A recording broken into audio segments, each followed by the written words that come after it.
இருக்கட்டும், என்கிட்ட கொஞ்சம் பொருள்லாம் இருக்கு. இதெல்லாம் உங்ககிட்ட பத்திரமா ஒப்படைக்கிறதுக்கு தான் நான் வந்தேன். வாங்கிக்கோங்க. Car loan, home loan, gold loan,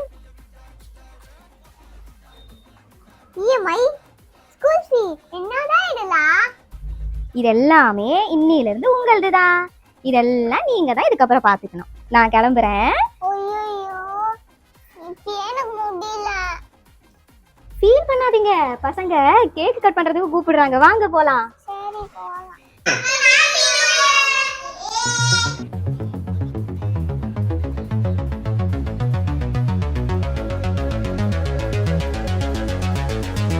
Wishing you all a very happy new year.